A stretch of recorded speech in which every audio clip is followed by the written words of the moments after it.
चंदू बेटा, आपका भाई गुड्डू कहाँ है? गुड़िया बहन, मुझे माफ कर दे।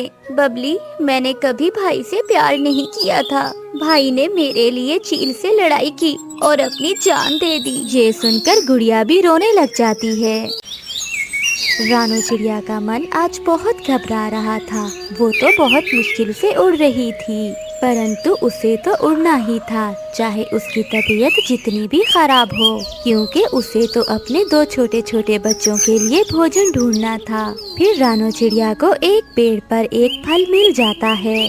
पहले तो कभी मेरे साथ ऐसा नहीं हुआ, आज मेरा सर इतना क्यों चकरा रहा है? अगर मुझे कुछ हो गया तो मेरे दो छोटे छोटे बच्चों का क्या होगा? वो मेरे बगैर कैसे जी पाएंगे? उन्हें तो अभी अच्छे से उड़ना भी नहीं आता, वो तो अपना भोजन भी नहीं खोज सकते। रानू चिड़िया बैठी ऐसा सोच रही थी। फिर वो खुद में हिम्मत पैदा करती है और फिर वो फल लेकर वापस अपने घोंसले में जाती है। वो अपने घर पहुंचकर वो फल अपने बच्चों को देती है। वो अपने बच्चों से बहुत सारी बातें करना चाहती थी, लेकिन वो नहीं कर पाती और वो नीचे गिर जाती है।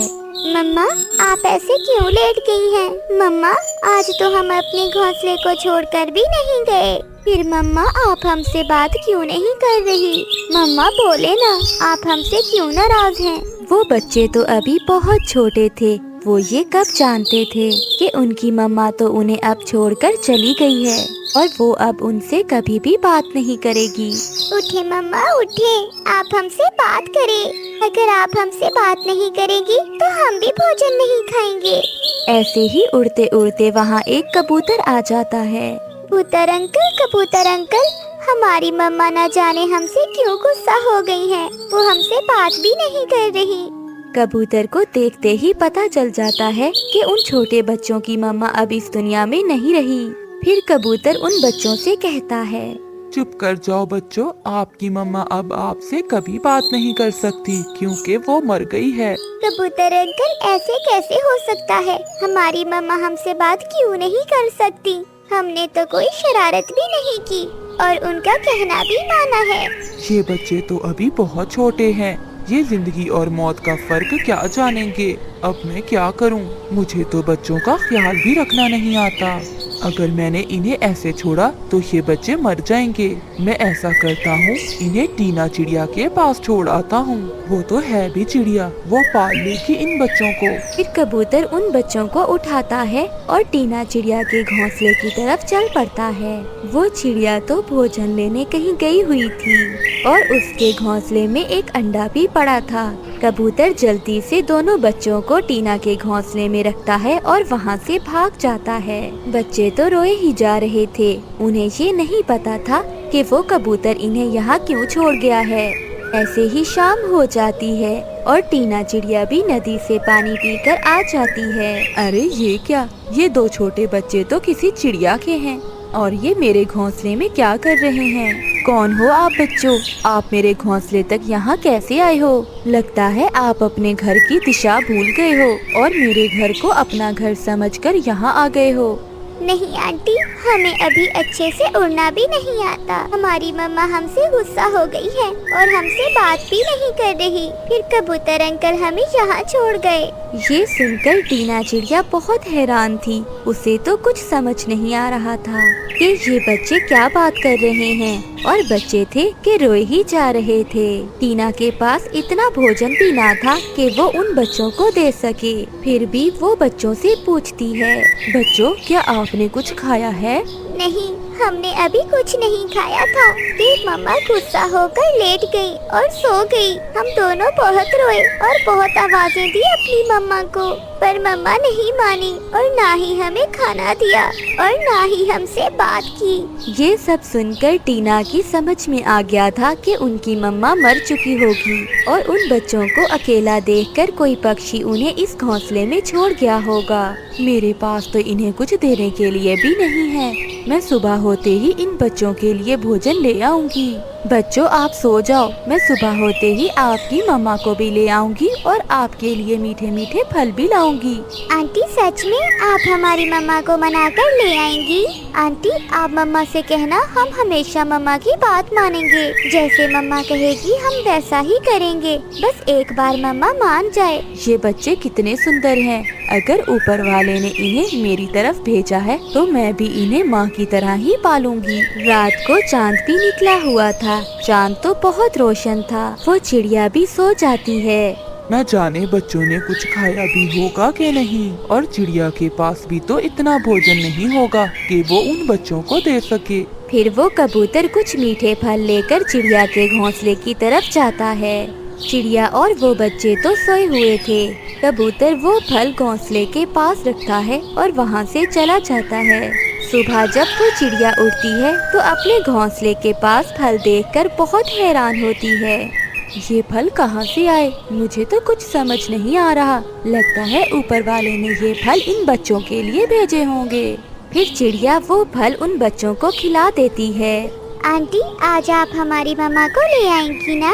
मेरे बच्चों, मैं भी तो आपकी मम्मा जैसी हूँ। मैं ढूंढूंगी आपकी मम्मा को। अगर आपकी मम्मा नहीं मिली तो आप मुझे ही अपनी मम्मा बना लेना। मैं आपको आपकी मम्मा जैसा ही प्यार दूंगी। अब आप दोनों घोंसले में छुप जाओ। अगर कोई भी आए तो उसके साथ नहीं जाना। अब मैं नदी से पानी पी आऊं और आपके लिए भी ले आऊं। फिर वो चिड़िया नदी की दिशा में चली जाती है। ऐसे ही दिन और रात गुजरते गए और वो बच्चे भी अब बड़े हो गए थे। उस चिड़िया का अपना बच्चा भी अब उड़ सकता था। मेरे बच्चे अब बड़े हो गए हैं। मैं कितनी भाग्यशाली हूँ। मम्मा हम अपनी मम्मा को हर खुशी देंगे।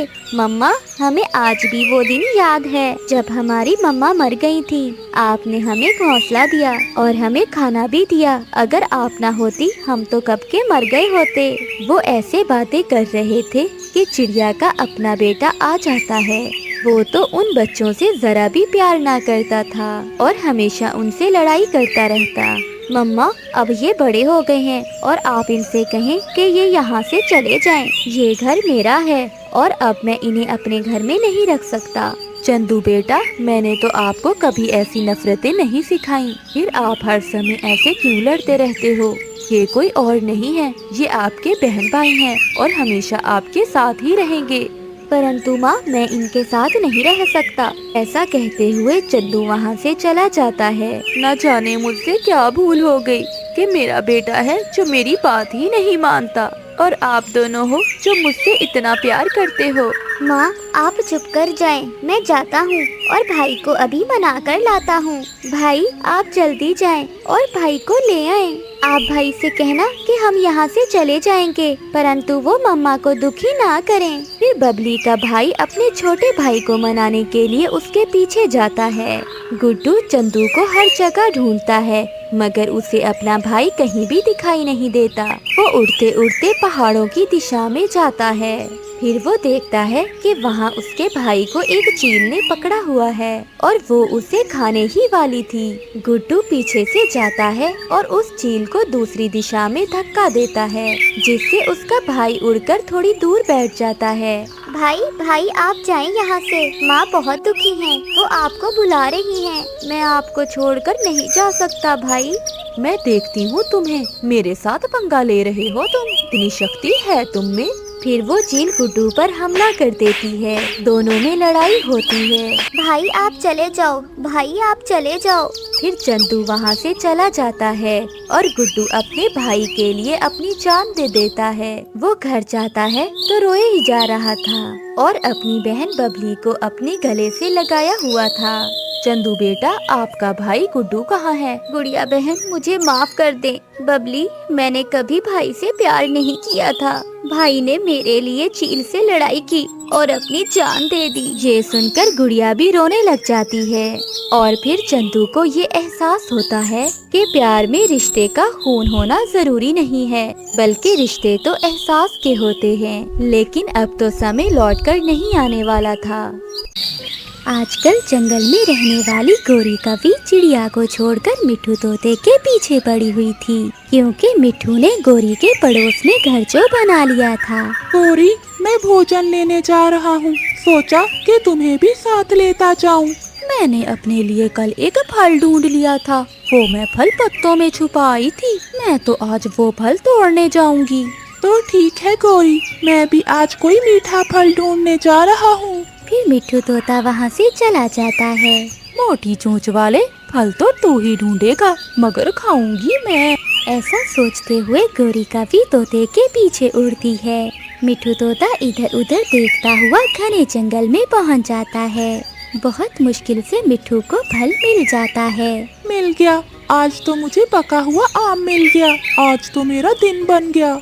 मिट्ठू तोता आम के पास बैठा हुआ था कि तभी गोरी कभी भी वहाँ आ जाती है। कहाँ कहाँ मोटी चोंच वाले, यही फल तो मैं कल यहाँ छुपा कर गई थी। अब तू आ गया इसे खाने, चल भाग यहाँ से, ये आम मेरा है।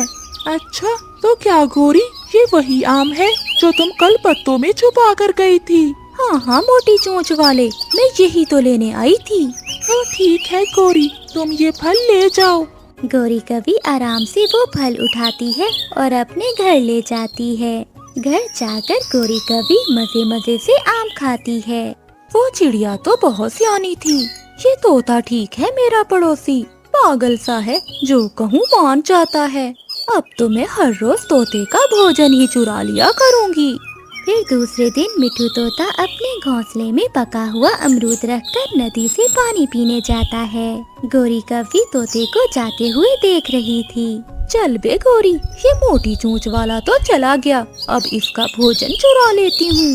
गोरी कभी अपने घर से निकलती है और मिट्ठू तोते का अमरूद चुरा लेती है। अब ये घर जाकर खाऊंगी, नमक मसाला लगाकर, बहुत मजा आएगा। गोरी कभी अमरूद लेकर घर चली जाती है और बड़े मजे मजे से खा लेती है। लुट गया, मैं लुट गया, मेरा अमरूद। आज फिर मुझे सूखा दाना ही मिलेगा खाने को। कोई मेरा अमरूद चुरा कर ले गया। मिट्ठू तोता भागा भागा अपनी पड़ोसन के पास जाता है। गोरी गोरी, तुमने किसी को मेरे घर तो जाते नहीं देखा? क्या हुआ मिट्ठू, तुम्हारे घर तो कोई नहीं गया। मैं सुबह से तुम्हारे घर की तरफ ही देख रही हूँ। मेरा अमरूद कोई चुरा कर ले गया है। मिट्ठू, जरूर वो कोई चूहा होगा जो तुम्हारा अमरूद चुरा कर ले गया होगा। मिट्ठू तोता नाराज होकर घर चला जाता है। फिर गोरी कभी रोज मिट्ठू का भोजन चुरा लेती। जब भी मिट्ठू तोता नदी पर जाता। चिड़िया बहन, मैं तो तंग आ गया हूँ। जो भी घर में खाने की चीज रखता हूँ वो कोई ना कोई चुरा लेता है। तोते भैया, मुझे तो तुम्हारी पड़ोसन गोरी कभी पर शक है। कई बार तो मैंने उसे अपना भोजन भी चुराते हुए पकड़ा है।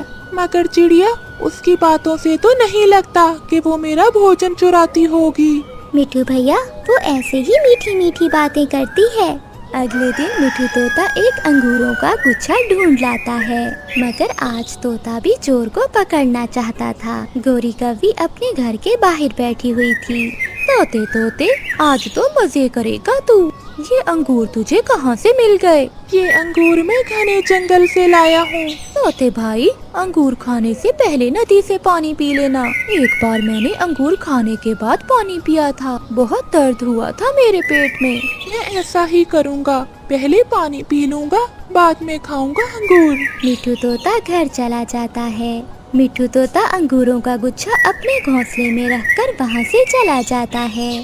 पागल, कितनी बड़ी चोंच है, इतना बड़ा दिमाग नहीं है, चला गया नदी पर। गोरी कभी मिट्ठू को जाता हुआ देखकर मिट्ठू के घर चली जाती है, मगर तोता तो आज पास ही पेड़ के पीछे छुप कर बैठ गया था। तो ये काली कवि मुझे इतने दिनों से पागल बना रही है। मिट्ठू तोता एक डंडा उठाता है और घर की तरफ जाता है। तोता लाएगा अंगूर, तोता लाएगा अंगूर और गोरी खाएगी अंगूर।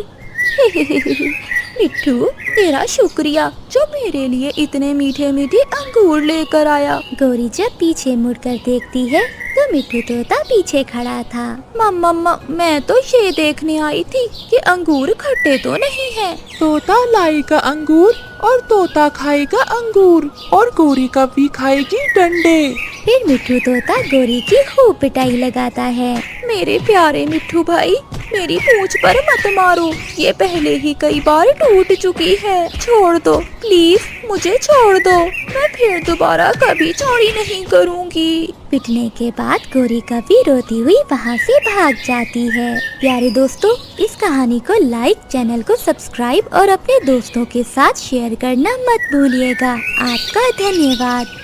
वो कबूतर सुबह से उड़ रहा था। वो बहुत थका हुआ था, मगर उसे आज फिर से अपने बेटे के लिए एक दाना तक ना मिला था। जब से उसकी पत्नी मर गई थी, उसे अपने बेटे की देखभाल भी करनी थी और उसके लिए भोजन भी लेकर आना होता था। नदी के पास एक दाना देखकर कबूतर वहाँ उतरता है। कहाँ मुंह उठाए आ गए हो? ये इलाका मेरा है और ये दाना भी मेरा है, तुम यहाँ से जा सकते हो। कव्वे, मेरा बेटा 3 दिन से भूखा है, वो मेरा इंतजार कर रहा होगा। आप मुझ पर थोड़ी कृपया करें और ये दाना मुझे लेकर जाने दें। बेटा तुम्हारा भूखा है, मेरा नहीं। भाग जाओ यहाँ से, वरना एक लगाऊंगा। कबूतर दुखी मन के साथ वहाँ से चला जाता है। बाबा, मैं नहीं बोलता आपसे, मैं सुबह से आपका इंतजार कर रहा हूँ। पता है, मुझे कल से भूख लगी हुई है, मैंने कल भी कुछ नहीं खाया। कबूतर खामोश था। अपने बेटे के किसी सवाल का जवाब भी उसके पास नहीं था। क्या आज फिर भोजन नहीं मिला? बाबा सॉरी, मैं गुस्से में कुछ ज्यादा ही बोल गया। सॉरी बाबा, मैं तो मजाक कर रहा था, मुझे तो भूख नहीं है, मैंने तो पानी पी लिया था। फिर कबूतर अपने बेटे को अपने सीने से लगाकर रोने लग जाता है। मुझे माफ करना मेरे बेटे, मैं आपकी कोई भी खुशी पूरी नहीं कर सका। मैं समझता हूँ पापा, मम्मा नहीं है। जब से मम्मा हमें छोड़कर गई है, हमारा जीवन बहुत दुखी हो गया है। फिर वो दोनों बाप बेटा भूखे ही सो जाते हैं। अगले दिन कबूतर बाहर जाने लगता है तो अपने पिता के हाथ में हार देखकर किकी अपने पिता से कहता है, बाबा ये हार तो मम्मा का है, आप इसे कहाँ लेकर जा रहे हैं? बेटा, इस जंगल में तो कुछ मिल नहीं रहा, मैं ये हार बेचकर आपके लिए कुछ खाने को ले आता हूँ। मगर बाबा, ये हार तो मम्मा की निशानी है। बेटा, मैं बहुत मजबूर हूँ, इसके अलावा मेरे पास कोई उपाय नहीं है। आप मुझे अब जाने दें, वापस आकर मुझे आपको नदी पर भी लेकर जाना है। फिर कबूतर अपनी पत्नी का हार लेकर वहाँ से उड़े जा रहा था। जब वो पहाड़ों के पास से गुजरता है तो किक्कर के पेड़ पर बैठे हुए 2 उल्लू उसे देख लेते हैं। भाई देखो तो, वो उल्लू कितना कीमती हार लिए जा रहा है। हाँ, कोई देख भी नहीं रहा, हम जाकर उससे वो हार छीन लेते हैं। मेरी पत्नी तो वो हार देखकर बहुत खुश हो जाएगी। फिर वो दोनों जालिम उल्लू कबूतर का पीछा करते हैं और उसे रोक लेते हैं। ये हार हमें सीधे से देते हो या मार खाकर? मैं बहुत परेशान हूँ, मैं ये हार बस चुप कर जाओ, मुझे ज्यादा बात करने वाले पसंद नहीं। छोटे, वो बड़ी लाठी तो लाओ। मुझे मत मारना, मेरा बेटा बहुत छोटा है और उसकी मम्मा भी नहीं है। तो फिर चुपचाप ये हार मुझे दे दो। फिर कबूतर कांपते हुए वो हार उल्लुओं को दे देता है। जाओ, अब यहाँ से वापस चले जाओ, हमने तो तुम्हें छोड़ दिया है। आगे बड़ी चील बैठी हुई है, वो तुम्हारा कीमा बनाकर खा जाएगी। कबूतर डरता हुआ वापस उड़ जाता है। वो थोड़ी दूर जाकर एक पेड़ पर बैठ जाता है। ऐसा समय मैंने पहले जिंदगी में कभी नहीं देखा। मैं बहुत कमजोर हो गया हूँ। अपने बेटे की खातिर मुझे सबसे डरना पड़ता है। मेरा बेटा अभी छोटा है। एक कच्चा बेर उस पेड़ पर लगा हुआ था, जिसे देखकर कबूतर बहुत खुश होता है। वो तो ऐसे खुश था जैसे उसे कोई बड़ा खजाना मिल गया हो। कबूतर वो कच्चा बेर तोड़ता है और घर वापस लौट जाता है। बाबा, ये क्या? ये बेर तो कच्चा है और आप रो क्यों रहे हैं? फिर कबूतर अपने बेटे को रास्ते की सारी बात बताता है कि कैसे जालिम उल्लुओं ने उससे हार छीन लिया। बाबा, जब मैं बड़ा हो गया तो मैं नहीं छोड़ूंगा उन जालिम उल्लुओं को। बेटा, ये समय भी गुजर जाएगा, बस आप जल्दी से बड़े हो जाओ, फिर मैं और मेरा बेटा भोजन के लिए दूर दूर तक जाएंगे। कबूतर का बेटा वो कच्चा बेर खा लेता है। जंगल में रात भी हो जाती है और कबूतर का बेटा सो जाता है, मगर कबूतर को नींद नहीं आ रही थी। वो जानता था कि उसका बेटा भूखा है और वो कई दिन से अपने बेटे को पेट भर खाना नहीं दे सका। फिर आधी रात को कबूतर कुछ सोचते हुए अपने मुंह पर एक रुमाल बांधता है। वो उड़ते हुए तोते के घर के पास जाता है। वो खिड़की में से देखता है, सोया हुआ था और उसके पास कुछ दाने भी पड़े थे। वो कबूतर इतना मजबूर हो गया था कि वो आज जिंदगी में पहली बार घर से चोरी करने के लिए निकला था। वो अभी तोते के घर में घुसने ही वाला था कि तोते की आँख खुल जाती है। चोर चोर चोर आ गया मेरे घर में। कबूतर वहाँ से तेजी से भाग जाता है। वो दूर जाकर एक घने पेड़ में छुपकर बैठ जाता है। उसकी सांस भी फूली हुई थी। मुझे अपने बेटे के लिए कुछ लेकर जाना होगा। मैं अपने बेटे को भूख से मरता हुआ नहीं देख सकता। वो फिर से उड़ता है। अब वो चिड़िया के घर के पास जाता है। चिड़िया तो सोई हुई थी। चिड़िया के घर में ढेर सारा भोजन पड़ा हुआ था। वो थोड़े से दाने उठा लेता है। वो समझता है कि चिड़िया सोई हुई है, मगर रानो चिड़िया उसे देख लेती है। मगर न जाने क्यों चिड़िया खामोश रहती है। वो कबूतर को ऐसा करने से नहीं रोकती। फिर कबूतर वहाँ से दाने उठाकर भाग जाता है। बेचारा, न जाने आज कितना मजबूर होके अपने घर से निकला होगा। हम में से किसी ने भी लूसी के मर जाने के बाद इसका हाल तक नहीं पूछा। उठो बेटा, किकी उठो बेटा। बाबा, आज तो आप बहुत खुश लग रहे हैं। आज मैं अपने बेटे के लिए ढेर सारा भोजन लाया हूँ। ये देखो बेटा, सारा खा जाओ। बाबा, क्या चोरी की है आपने? ये सुनकर कबूतर का रंग उड़ जाता है। नहीं बेटा, आप खाओ जल्दी से, फिर हमें नदी पर भी जाना है। बाबा, रात को ये दाने हमारे घर में नहीं थे। ऐसा कहते हुए किक्की वो दाने खाना शुरू करता है।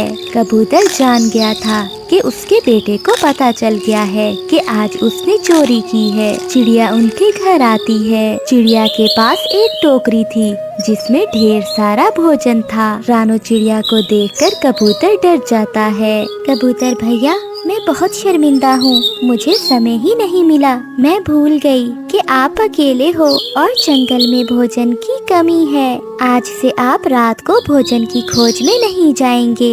ये सारा भोजन आप रख लें। ये सुनकर कबूतर रोने लग जाता है। चिड़िया बहन, मुश्किल है, बहुत मुश्किल समय है। कबूतर भैया, आशा रखें, एक दिन आपके घर में बहुत खुशियाँ ही खुशियाँ होंगी जब हम किकी की शादी करेंगे। प्यारे दोस्तों, अपने आसपास नजर दौड़ाएं। अगर ऐसा मजबूर कबूतर आपको कहीं मिले तो उसकी मदद करें। प्यारे दोस्तों, इस कहानी को लाइक, चैनल को सब्सक्राइब और अपने दोस्तों के साथ शेयर करना मत भूलिएगा। आपका रानो चिड़िया बहुत गरीब चिड़िया थी। उसके 2 बच्चे थे, एक बेटी और एक बेटा। रानो चिड़िया का पति उसे छोड़कर इस दुनिया से जा चुका था। रानो के बच्चे बहुत छोटे थे। कुकू तो गुड़िया से थोड़ा बड़ा था, परंतु गुड़िया बहुत छोटी थी। कुकू को तो थोड़ा बहुत उड़ना भी आता था। गोरी कभी एक दिन रानो चिड़िया के घर आती है। रानो चिड़िया घर पर नहीं थी। कुकू ने दरवाजा खोला था और गोरी के साथ उसका बेटा जग्गू भी था। वह घर के अंदर आ जाते हैं। कुकू, क्या हाल है तुम्हारा? मैं ठीक हूँ, आप कैसे हो दोस्त? दोस्त के बच्चे, तेरी माँ कहाँ है? बता जल्दी। तेरी माँ के साथ मैंने भोजन ढूंढने जाना था। लगता है मुझसे पहले ही चली गई निकम्मी चिड़िया। जी, माँ चली गई है भोजन लेने। गोरी कौवे की नजर सामने घोंसले में पड़े थोड़े से दाने पर पड़ती है। गोरी वह दाना उठा लेती है। आंटी गौरी, ये बहुत बुरी बात है। किसी के घर से बिना पूछे कोई भी चीज नहीं उठानी चाहिए। अरे कुकू, बाकी सब छोड़ो, चलो मेरे साथ बंदर का तमाशा देखने चलते हैं दूसरे जंगल, मजा आएगा बहुत। बंदर का तमाशा सुनकर तो कुकू खुशी से पागल हो जाता है। जग्गू बड़ा था, परंतु कुकू तो अभी बहुत छोटा था जग्गू से। कुकू को ये बात समझ ही नहीं आती कि वह कितना गलत कर रहा है जग्गू के साथ जाकर। गुड़िया बहुत छोटी थी, वह अपने भाई को रोकने की बहुत कोशिश करती है, परंतु कुकू नहीं मान रहा था। ऐसा ना करे भाई, माँ डांटेंगी। आपको पता है ना कि माँ बहुत नाराज होती है अगर आप घर से भी बाहर उनसे पूछे बिना जाएं, और ये तो आपको जंगल से ही बाहर लेकर जाना चाह रहे हैं। प्लीज ऐसा ना करें आप, मम्मा डांटेगी हमें। कुकू, इसकी बातों में ना आना, छोटी सी है, इसकी बातों को ना सुनो, तुम बड़े हो, तुम्हें भला किस चीज का डर। चलो बंदर का तमाशा देखने में बहुत मजा आएगा। गुड़िया, तुम किसी को बताना नहीं और मैं जल्दी आ जाऊंगा, देखना माँ से पहले पहले मैं पहुँच जाऊंगा। फिर कुकू जग्गू के साथ चला जाता है। ऐसे शाम भी हो जाती है। रानो चिड़िया घर पहुंच चुकी थी। कुकू को घर न देखकर रानो बहुत परेशान थी। मुझसे पूछे बिना कुकू को नहीं जाना चाहिए था। मैं अभी गौरी के घर जाती हूँ। बेटा गुड़िया, आप अपना ध्यान रखना। मम्मा चिड़िया फौरन से गौरी के घर जाती है। गौरी कव्वी और जग्गू कव्वा दोनों ही साथ बैठी चाय पी रहे थे। अरे जग्गू, कहाँ लेकर गए हो तुम मेरे बेटे कुकू को? बताओ, वह अब तक घर नहीं लौटा। अब तुम्हारा बेटा कोई इतना भी छोटा नहीं है कि मेरा बेटा उसे अपने साथ ले जाए। मेरे घर ज्यादा तमाशे न करो छोटी चिड़िया, वरना मार खाकर जाओगी इधर से। चलो जाओ अपने घर, रोज आ जाती हो ड्रामेबाजी करने। बहन गौरी, ऐसा ना करे, मेरा बेटा मिल नहीं रहा। मैं मर जाऊंगी अपने बेटे के बिना। तो मर जाओ, मैं क्या करूं? मेरा सर नहीं खाओ, जाओ यहाँ से। फिर रानो पूरे जंगल में ढूंढती है। आधी रात को वह अपने घर लौट जाती है। रानो बहुत तेज तेज रो रही थी, गुड़िया भी रो रही थी। कुकू अब तक घर नहीं लौटा था। रानो चिड़िया ने जंगल के सभी पक्षियों से भी पूछ लिया था, परंतु किसी पक्षी ने कुकू को नहीं देखा था। सारी रात रानो चिड़िया बेचारी जाग कर ही गुजारती है। अगले दिन सुबह सवेरे ही वह कुकू की खोज में घर से निकल जाती है। वह दूसरे जंगल पहुंच जाती है और फिर उस कबूतर तक पहुंच जाती है जो कि बंदर का तमाशा दिखाता था। रानो सारी बात कबूतर को बता देती है। आप बिल्कुल ठीक जगह पर आ गई हो। कल एक कौवा और चिड़िया का बच्चा साथ बैठे थे और बंदर का तमाशा देख रहे थे। फिर थोड़ी देर में ही कौवे ने चिड़िया के बच्चे को ऐसे ही पंख से मारा कि चिड़िया का छोटा सा बच्चा पेड़ से गिर गया और उसी समय उसका एक पंख घायल हो गया। उफ, बहुत खून निकल रहा था। फिर कौवा तो भाग गया, परंतु वह बच्चा तो अब मेरे घर पर है। मैं उसे अपने घर ले गया था ताकि मैं उसकी पट्टी वगैरह कर लूं। अब वो बच्चा बहुत बेहतर है, शायद वो आपका ही बच्चा है। आप परेशान ना होना, आप मेरे साथ मेरे घर चलो। आपका बहुत बहुत धन्यवाद। प्लीज जल्दी मुझे मेरे बेटे के पास ले चले। मैं मर जाऊंगी अपने बेटे के बिना। वो कौवे बहुत बुरे हैं। मैं कभी दोबारा अपने बेटे को कौवों के पास नहीं जाने दूंगी। फिर रानो फौरन से उस कबूतर के साथ उसके घर जाती है। उसे अपना बच्चा मिल चुका था। वह बहुत रोती है और कुकू को भी अब सबक मिल चुका था। वह दोबारा किसी भी पक्षी के साथ खेलने नहीं जाना चाहता था, और अगर जाता भी तो अपनी माँ से इजाजत लेकर ही जाता। फिर ऐसे रानो और कुकू अपने घर आ जाते हैं। कुकू गुड़िया से माफी मांगता है क्योंकि गुड़िया ने कुकू को मना किया था, परंतु कुकू गुड़िया की कोई बात मान ही नहीं रहा था। गुड़िया बहन सॉरी सॉरी, मैं समझ गया। बाहर के पक्षी बहुत बुरे हैं। मुझे बहुत दर्द हुआ था जब मेरा पंख जख्मी हुआ, परंतु जग्गू तो मुझे छोड़कर चला गया। उसने जरा परवाह नहीं की मेरी। भाई, मैंने कहा था ना कि ना जाएं, माँ परेशान होंगी। आपको पता है उस दिन माँ सारी रात नहीं सोई, माँ सारी रात जागती रही थी। आप तो जानते हैं ना माँ हम दोनों से कितना प्यार करती हैं। पिताजी के बाद माँ ने ही हमारा ध्यान रखा। आप प्लीज आइंदा ऐसा कुछ नहीं करना। अगर आप ना मिलते तो पता नहीं क्या हो जाता। सॉरी, समझ गया। मैं नहीं करूँगा गुड़िया बहन। प्लीज माँ, आप मुझे माफ कर दे। गुड़िया बहन, आप भी मुझे माफ कर दे।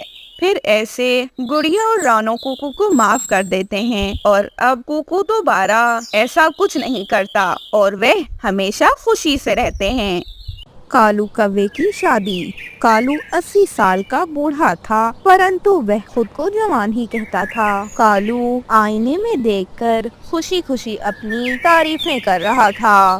कालू जवान है, कालू है सुंदर, ढूंढेगा कोई सुंदर सी कबूतरी, ला ला ला ला।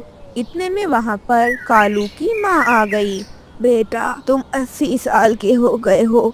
अरे अब तो तुम शादी कर ही लो। जब तुम 30 साल के थे मैं तो तुम्हें तब से कह रही हूँ, परंतु तुम हो कि मेरी बात मानने को तैयार ही नहीं। कोई कबूतरी तुम काले कौवे से शादी क्यों करेगी? तुम कोई कवि ढूंढ लो। अब तो तुम्हें भी कोई 20 साल की कवि नहीं मिलेगी, 80 साल की कवि ही ढूंढोगे तुम। हाँ, करूँगा तो कबूतरी से ही मैं शादी मम्मा, वरना कुआरा ही मर जाऊंगा। और 80 साल कौन सा ज्यादा है, अभी तो मैं जवान हूँ।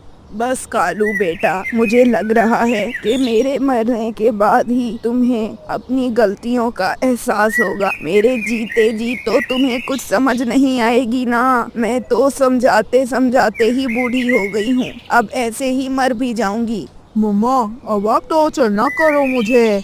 आपकी ये उम्र नहीं है मुझसे लड़ाई करने वाली।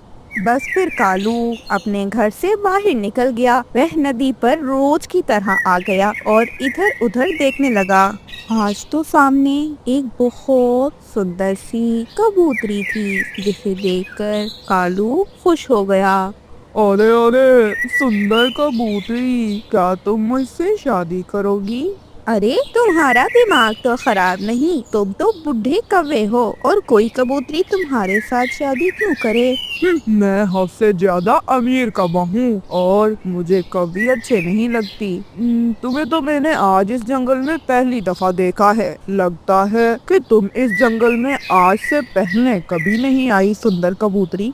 अच्छा, आपको कौवे नहीं पसंद? मैं पास वाले जंगल से आई हूँ और मुझे तो आप बहुत अच्छे लग रहे हैं। क्या आप बहुत ज्यादा अमीर हैं? मेरा तो इस दुनिया में कोई भी नहीं है। अच्छा, हाँ, मैं बहुत अमीर हूँ। मेरी माँ है इस दुनिया में, बस उनके साथ ही रहता हूँ और तो कोई नहीं है। ऐसे कबूतरी कालू से शादी को हाँ कर देती है। कबूतरी बहुत से तोहफे लेती है और बहुत से गहने वगैरह। अब तो कबूतरी हद से ज्यादा खुश थी। अरे ये तो बहुत बेवकूफ कौवा है, कैसे अपने पैसे मुझ पर जाया कर रहा है। वाह वाह, कौवे हो तो इसके जैसे। हम कबूतरों में तो ऐसा कोई भी कबूतर न होगा जो मुझ पर इतने ज्यादा पैसे खर्च करे। अरे ये तो मुझे सोने की बालियां भी लेकर देगा। मैं इसे कहूँगी कि अब मुझे सोने की बालियां लेकर दे। ऐसे कुछ दिन बाद ही कबूतरी कालू से कहती है, कालू जी, मुझे सोने की बालियां बहुत पसंद हैं, परंतु मेरे पास तो नहीं है। और मुझे तो सोने की अंगूठी भी बहुत पसंद है, पर छोड़ो, मैं कहाँ और कहाँ इतनी महंगी चीजें मैं कैसे ले सकती हूँ। अरे तो इसमें परेशानी की क्या बात है? मेरी माँ तो बहुत बूढ़ी हो गई है। मैं ऐसा करता हूँ कि उनका जेवर तुम्हें ला देता हूँ। वैसे भी अब तुम उनकी बहू हो, वो तुम्हें मना नहीं करेंगी। हाँ सच? कालू तुम बहुत अच्छे पक्षी हो, सच में। तुम मुझे अपनी माँ से भी मिलवा दो ना। हाँ, क्यों नहीं। चलो, मैं तुम्हें अपनी माँ से मिलवाता हूँ और उनसे गहने भी ले लूँगा तुम्हारे लिए। कबूतरी कालू के साथ कालू के घर आ गई। कालू की माँ को तो कबूतरी अच्छी नहीं लगी। कालू बेटा, तुम्हारी मर्जी है, परंतु मुझे तो कुछ समझ नहीं आ रही। कोई कभी भला क्यों तुमसे शादी करे, क्योंकि तुम 80 साल के हो और ये कबूतरी जो कि 20-22 साल की लगती है, ये तुमसे शादी कर रही है। मुझे कुछ समझ नहीं आ रहा, परंतु ठीक है, अगर तुम इससे शादी करना चाहते हो तो कर सकते हो। वैसे भी तुमने अपनी जिंदगी तो आधे से ज्यादा गुजार ही ली है। माँ, अभी तो मैं जवान हूँ, अभी बहुत दिन है, बहुत साल हैं, अभी तो मैं 80 साल का हूँ। और देखना, ये कबूतरी आपका भी ख्याल रखेगी बहुत। आप बस इससे अपने गहने दे दें।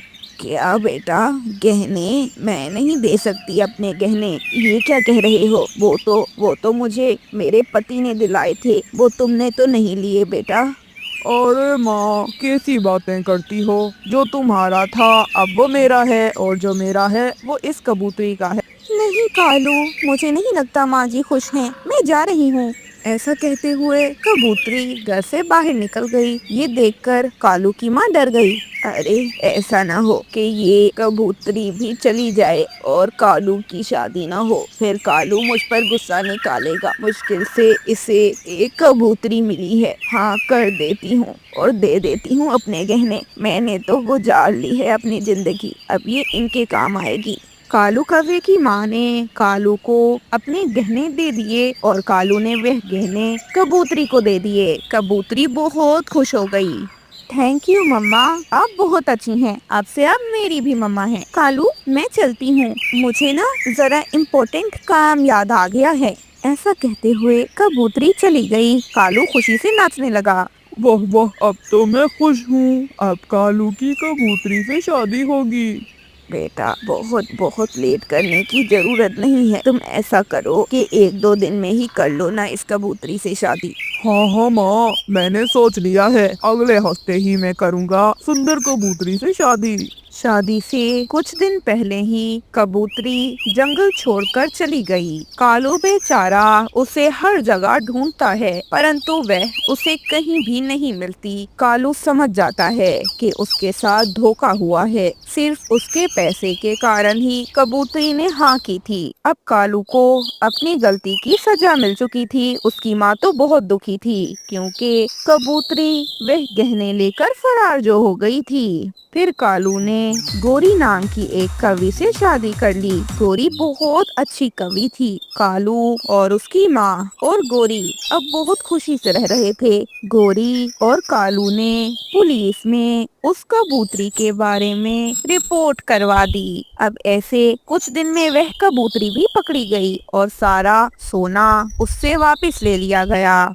तो दोस्तों, कैसी लगी आपको ये कहानी? अगर आपको ये कहानी अच्छी लगी तो इसे लाइक कर दें, और अगर अब तक आपने हमारे चैनल को सब्सक्राइब नहीं किया तो जल्दी से हमारे चैनल को सब्सक्राइब कर दें। आपका बहुत बहुत धन्यवाद। Hungry bird. जंगल में बहुत तेज बारिश हो रही थी। ऐसे मौसम में रानो चिड़िया अपने घर में अपने 2 बच्चों के साथ भूख की सताई हुई बैठी थी। उसका पति तो भोजन की खोज में पिछले 3 घंटों से गया हुआ था, परंतु अब तक वह न लौटा था। रानो चिड़िया की बेटी गुड़िया और रानो के बेटे कुकू को बहुत ज्यादा भूख लगी हुई थी। दूसरी ओर पापा चिड़िया तो तेज बारिश में हवा के जोर से जंगल से बाहर के रास्ते में पहुंच चुके थे। अब जंगल में तो इतनी बारिश हो चुकी थी कि हर तरफ बस पानी ही पानी था। पक्षियों के घर डूब रहे थे। सब पक्षी अपने अपने बच्चों को लिए ऊंचे ऊंचे पेड़ों पर बैठे थे। रानो चिड़िया और उसके बच्चे भी एक ऊंचे पेड़ पर बैठे थे। रानो जोरों से रो रही थी और उसके बच्चे भी रो रहे थे, क्योंकि बेचारी रानो चिड़िया को तो ये भी ना पता था कि उसका पति आकाश किधर गया, वह जिंदा भी है या फिर मर गया। रानो चिड़िया को तोता हौसला देते हुए कहता है, अरे बहन हौसला करो हौसला, ऊपर वाला भला करेगा, जो होता है अच्छे के लिए होता है। तुम देखना जल्दी ही बारिश रुक जाएगी और तुम्हारा पति भी आ जाएगा। अरे अरे, वे तो इस तूफान से पहले की गए हुए हैं। वे न जाने कैसे कैसे मिलेंगे अब हमें, वो हैं भी या नहीं। काश काश ये सब ना होता। अगर मेरे पति को कुछ हो गया तो मेरे मासूम बच्चों का क्या होगा? इनका क्या दोष है? इनकी तो अभी उम्र भी बहुत छोटी है। रानो ने इतना कहा ही था कि सामने से एक बोट नजर आती है। सब पक्षी उस बोट को देखने लगते हैं। गोरी तो तेज तेज आवाजों में चिल्ला रही थी, आ गई, मदद आ गई। पक्षी, हम सब पक्षी बच गए हम। अब हम में से कोई नहीं मरेगा।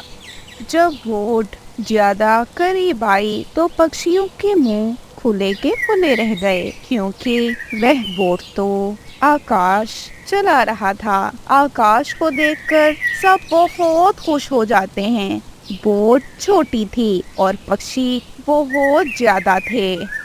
बहुत से पक्षी बोट में आ जाते हैं और कुकू को धक्का लगता है और कुकू पानी में गिर जाता है और डूबने लगता है।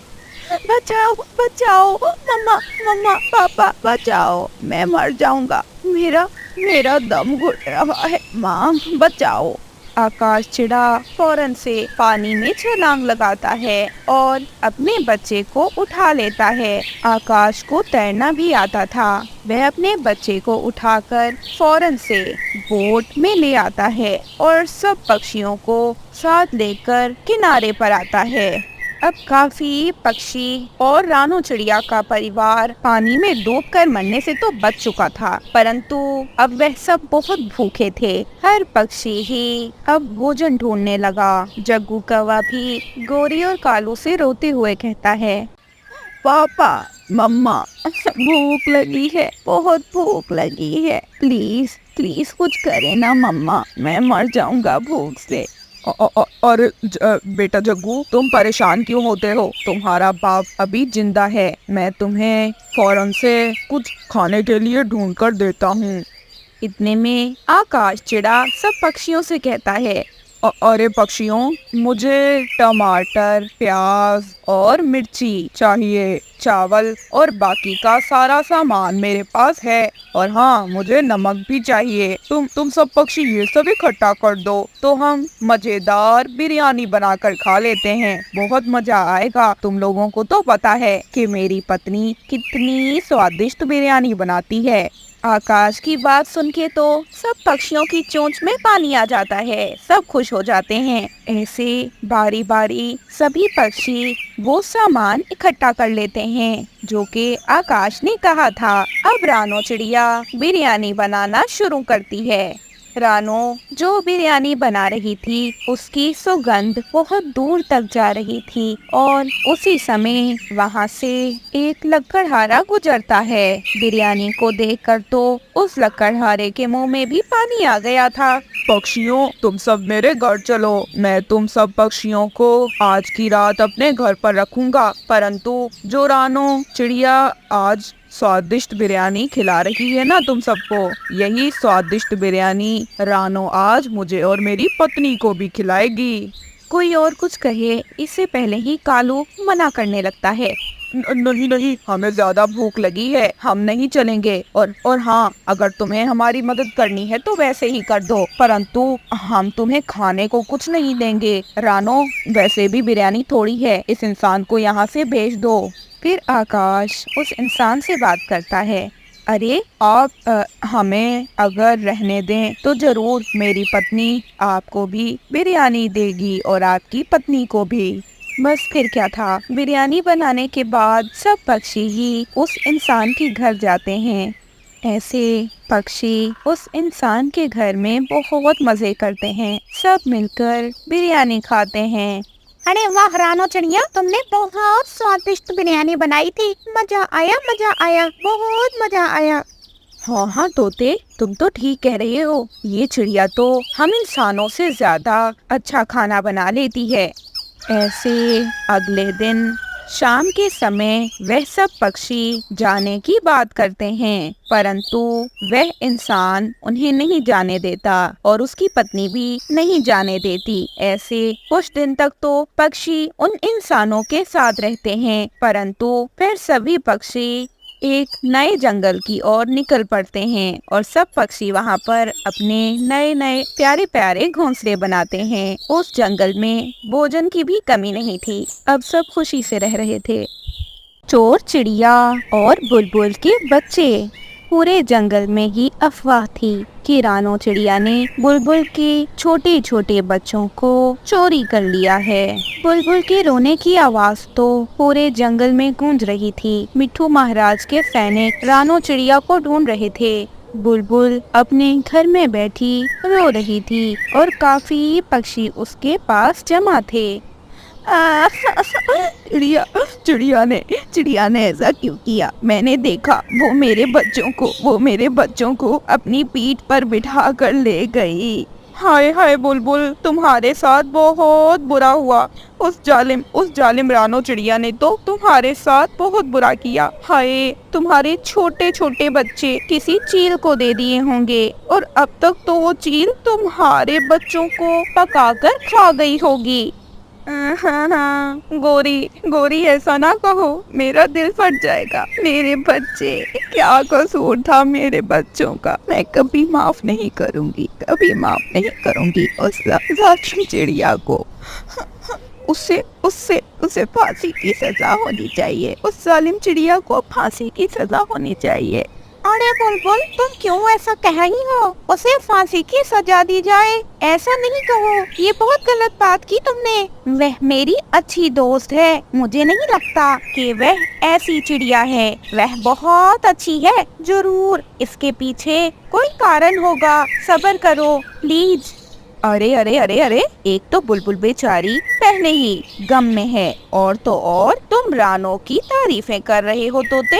तुम्हें जरा शर्म नहीं आ रही? चले जाओ यहाँ से, बहुत बुरे हो तुम। बुलबुल देखो, ये कैसे तुम्हारे बच्चों के कातिल का साथ दे रहा है। हाँ तोते, तुम तो हो ही ऐसे, मुझे तो शुरू से पता था।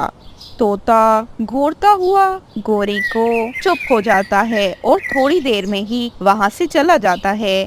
सभी पक्षी जहाँ रानो को बुरा भला कह रहे थे, वहीं तोता ये मानने को तैयार ही नहीं था कि रानो ने बुलबुल के बच्चों को चील के हवाले किया होगा या फिर उसने बुलबुल के बच्चों को किडनैप किया। तोता भी अब जंगल में रानो चिड़िया को ढूंढ रहा था ताकि सच्चाई का पता चल सके। बस फिर तोते को एक गुफा से दो बच्चों की तेज तेज हंसने की आवाजें आ रही थी। तोता उस गुफा में डरते हुए जाता है, परंतु सामने तो रानो थी, जिसे देखकर तोता हैरान हो जाता है। अरे रानो, ये क्या है? तुम बुलबुल के बच्चों को यहाँ क्यों लाई हो? सारे जंगल के पक्षी तुम्हारी जान के दुश्मन बने पड़े हैं। अरे तोते भाई, मैं आपको सब कुछ बताती हूँ, आप प्लीज परेशान ना हो। कल रात को मैं सो रही थी कि इतने में मेरी नजर दरवाजे पे पड़ी। दरवाजे पर कोई जोर जोर से दस्तक दे रहा था। जब मैंने डरते हुए दरवाजा खोला तो कालू और गोरी सामने थे। गोरी ने मुझसे कहा कि बाजू चील बुलबुल के बच्चों को मार डालेगी और मैं नहीं चाहती कि बुलबुल के बच्चों को कुछ हो। तुम्हें तो पता है बुलबुल कितनी अच्छी है, इसी कारण मैं फौरन से बच्चों को अपने साथ यहाँ ले आई ताकि कोई भी बुलबुल के बच्चों को मार ना सके और बुलबुल के बच्चे सुरक्षित रहें। अरे रानो, पता नहीं क्यों तुम इतनी भोली हो। गोरी और कालू का सारा खेल समझ गया हूँ मैं। तोता ये बात अच्छे से जानता था कि कालू कौवा और उसकी पत्नी गोरी कौवी रानो को जंगल से निकालने की कोशिशें तो हमेशा से करते ही रहते हैं। अरे रानो, जल्दी करो, साथ चलो मेरे। सब पक्षी तुम्हें मारना चाहते हैं ना। सबको लग रहा है कि तुमने बुलबुल के बच्चों को चील को दे दिया है और ये सब भी इसीलिए लग रहा है क्योंकि वह दुष्ट कौवे तुम्हारे खिलाफ भड़का रहे हैं सबको। रानो चिड़िया तोते के कहने पर खुद ही बुलबुल के घर पहुंच जाती है। बुलबुल के बच्चे जब बुलबुल ने देखे तो उसकी जान में जान आ गई, परंतु रानो को देखते ही उसे गुस्सा आ गया। अरे मेरे बच्चों, मेरे पास आओ। और रानो, तुमने मेरे बच्चों को किडनैप किया। मैं तुम्हें छोड़ूंगी नहीं। तुम्हें फांसी की सजा दी जाएगी। तोते तुम्हें कहाँ से मिले मेरे बच्चे? बुलबुल के बच्चे सारी बात अपनी माँ को बताते हैं कि रानो ने उनका कितना ध्यान रखा। बुलबुल को सारी बात पता चल जाती है। अब बुलबुल रानो से बहुत शर्मिंदा थी। वो रानो से माफी मांगती है। रानो, मुझे माफ कर दो। मैं कौवों की बातों में आ गई और मुझे लगा कि तुमने मेरे बच्चों को चील को दे दिया होगा। बस इसी कारण मैं तो तुम्हें फांसी देने का कह रही थी, परंतु तोता ठीक था। उसने ठीक कहा था कि तुम ऐसी नहीं हो। कोई बात नहीं है बुलबुल बहन, परंतु दूसरों की बातों में आकर अपनों से लड़ाई नहीं करते। आप तो जानती हैं ना कि कालू और गोरी मुझसे कितनी नफरत करते हैं और मुझे इस जंगल से निकालने के लिए वो कुछ भी कर सकते हैं। आप फिर भी उनकी बातों में आ गई, परंतु जो होना था हो गया। अब आप परेशान ना हो। अब आपके बच्चे सुरक्षित आपके पास हैं। आपके बच्चे आपके पास आ गए। बस इसी खुशी में हमें खिचड़ी बनाकर खिला दें। हाँ, जरूर, मैं अभी बनाती हूँ। तोते, तुम भी खाना। दूसरी ओर मिट्ठू महाराज रानो चिड़िया के खिलाफ साजिश करने के जुर्म में कालू कौवे और गोरी कौवी को सजा देते हैं कि वह अगले 6 महीने तक जेल में रहेंगे। परंतु रानो चिड़िया नहीं चाहती थी कि कालू और गोरी इतना लंबा अरसा जेल में रहें। इसीलिए वह बुलबुल को साथ लेकर मिट्ठू महाराज के पास जाती है। अरे रानो चिड़िया, कैसे आना हुआ, बताओ। और बुलबुल, अब तुम खुश हो ना? अब तो तुम्हारे बच्चे तुम्हारे पास हैं। जी, मैं तो खुश हूँ, परंतु रानो खुश नहीं है। मिट्ठू महाराज, मैं नहीं चाहती कि गोरी और कालू जेल में रहें। आप प्लीज उन्हें आजाद कर दें। अरे रानो, तुम ठीक कह रही हो, परंतु सोचो कि अगर गोरी और कालू की सच्चाई तोता तुम सबके सामने न लाता तो बेकसूर कोई पक्षी तुम्हें जान से मार सकता था। तुम्हें पता है, जंगल के पक्षी तुम्हें ढूंढ रहे थे ताकि तुम्हें सजा दे सकें। बस फिर रानो को सब पक्षी समझाते हैं और कालू और गोरी को जेल से नहीं निकालते, क्योंकि उन्हें पता था कि अगर कालू और गोरी आजाद हो गए तो उन्होंने दोबारा यही सब करना है। तो दोस्तों, कैसी लगी आपको हमारी आज की कहानी? हमें कमेंट करके जरूर बताएं।